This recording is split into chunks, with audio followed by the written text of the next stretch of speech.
اعوذ باللہ من الشیطان الرجیم بسم اللہ الرحمن الرحیم وبہ نستعین انہ خیر ناصر و معین۔ السلام علیکم ورحمۃ اللہ وبرکاتہ۔ ناظرین اکرام، پروگرام راز حکمت کے ساتھ محمد وسیم خان حاضر خدمت ہے۔ معاشرے میں کچھ افراد شمع کی مانند ہوتے ہیں کہ جو دوسرے لوگوں کو روشنی فراہم کرتے ہیں۔ یقیناً حضرت لقمان حکیم بھی انہی شخصیات کی مانند ہیں کہ جنہوں نے اپنے حکمت کے نور سے دوسرے لوگوں کو روشنی فراہم کی۔ گزشتہ پروگرام میں ہم نے ان کے گران قدر نصیحتوں کے بارے میں آپ کو آگاہ کرنے کی کوشش کی ہے۔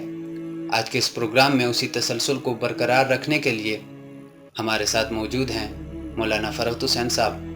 ہم ان سے جاننے کی کوشش کریں گے کہ دیگر کون سے ایسے نصائح ہیں ان کے کہ جو ہمارے لیے زندگی میں مفید ثابت ہو سکتے ہیں۔ مولانا صاحب، آپ کا بہت شکریہ کہ آپ نے ہمارے پروگرام کے لیے وقت نکالا۔ گزشتہ پروگراموں میں ہم نے ان کی بہت ساری مفید نصائح کے بارے میں لوگوں کو آگاہ کرنے کی کوشش کی ہے۔ آج آپ ہمارے ناظرین کو دیگر ایسے نصائح کہ جو ہمارے زندگی کے لیے مفید ثابت ہو سکتے ہیں، ہمارے ناظرین کو آگاہ فرمائیں۔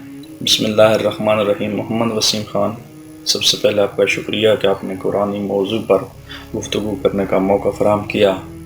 اس کے بعد جہاں تک حضرت لقمان حکیم کی نصیحتوں کا تعلق ہے، ان میں سے گزشتہ جو نشستیں ہماری ہوئی ہیں 6 نصیحتوں کو بیان کر دیا۔ اب جو ہے وہ آج 7ویں نصیحت کو بیان کر رہے ہیں۔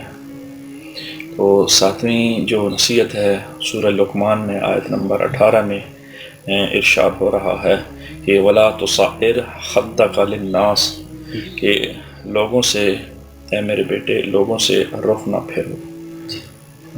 رخ پھیرنا یعنی اصل میں یہ تصعر، تا صاد عین را، یہ ہے اس کا روٹ ورڈ، یعنی صاد عین را اصل میں تو اس کے روٹ ورڈ ہیں، جس کے معنی جو ہیں وہ ڈکشنری میں، لغت میں بیان کیے گئے ہیں کہ جو اونٹ ہوتا ہے نا، اس کو ایک بیماری لگ جاتی ہے جس بیماری کی وجہ سے وہ گردن اونچی نہیں کر سکتا، ٹیڑھی کر لیتا ہے، یعنی اونٹ کی گردن ٹیڑھی ہو جاتی ہے۔ تو جب گردن کا رخ جس طرف ہونا چاہیے تھا اس طرف نہ ہو تو اس کو کہتے ہیں گردن ٹیڑھی کرنا، اور یہی اصل یہاں معنی بھی ہے۔ حضرت لقمان نے اپنے بیٹے کو ارشاد فرمایا کہ لوگوں سے غرور اور تکبر میں آ کے اپنی گردن کو ٹیڑھا کر کے نہ گزرا کرو۔ صحیح، بہت اچھی نصیحت ہے، بہت اچھی۔ ہر حکیم نے اس کو اپنی زندگی میں اپلائی کیا ہے کہ وہ جب بھی معاشرے میں جاتے تو گردن کو ٹیڑھا نہیں کرتے تھے، یعنی گردن کو سیدھا کرتے تھے، یعنی لوگوں کو سلام کرتے تھے۔ سرور کائنات احمد مجتبی حبیب کبریا حضرت محمد مصطفیٰ صلی اللہ علیہ وآلہ وسلم کی سیرت طیبہ کا اگر مطالعہ کریں تو آپ کی سیرت میں ہے کہ ساری زندگی جو بھی ملا ہے شخص آپ کو سب سے پہلے سلام کیا ہے۔ جی بالکل۔ اور احادیث میں آتا ہے کہ سلام کرنا تواضع کی علامت ہے، عجز و انکساری کی علامت ہے۔ اور سرور قرآن بلکہ ایک تو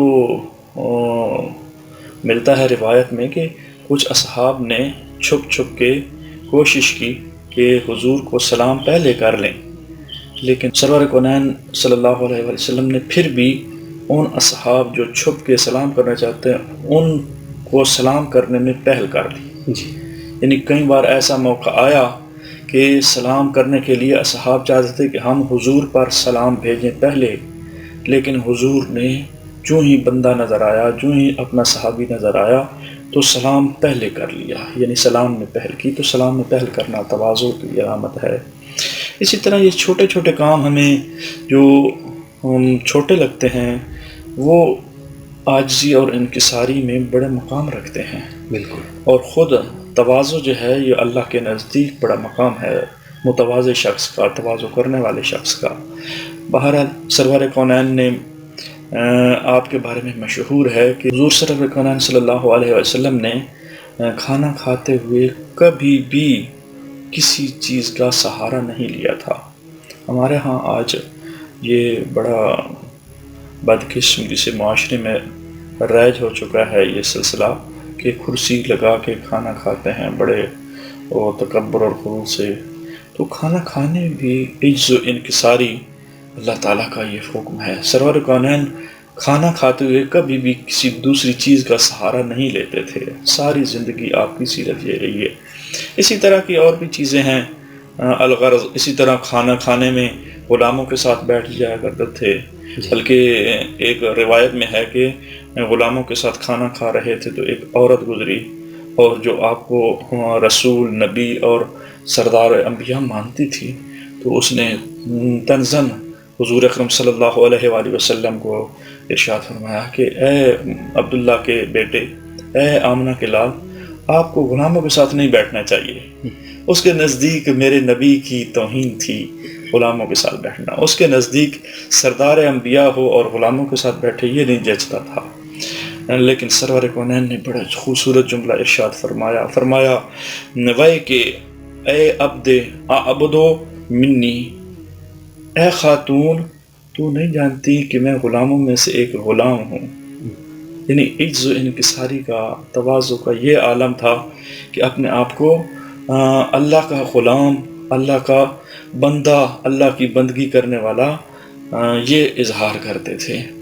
اور اسی طرح کے اور بھی واقعات ملتے ہیں، صرف یہی نہیں بلکہ ائمہ معصومین کی سیرت میں بھی ملتے ہیں۔ اور اس کو حضرت لقمان نے اپنے بیٹے کو بیان کر کے گویا کہ اللہ تعالیٰ کے قرب کا ذریعہ بنانے کے لیے اپنے بیٹے کو یہ نصیحت فرمائی ہے۔ تو اللہ تعالیٰ سے دعا ہے خداوند عالم ہمیں اس خصلت کو اپنانے کی توفیق عطا فرمائے۔ جی مولانا صاحب بہت شکریہ، آپ نہایت خوبصورت انداز میں بیان کر رہے تھے۔ ناظرین کرام، یقیناً عجز و انکساری ایک ایسی صفت ہے کہ جسے ہمیں اپنی زندگی میں اپنانا چاہیے، اور یہی قرب الہی کے حصول کا بہترین ذریعہ بھی ہمارے لیے بن سکتا ہے۔ آج کے ہمارے پروگرام کا وقت ختم ہوا چاہتا ہے، انشاءاللہ دیگر قسطوں کے لیے ہمارے ساتھ رہیے۔ اللہ نگہبان۔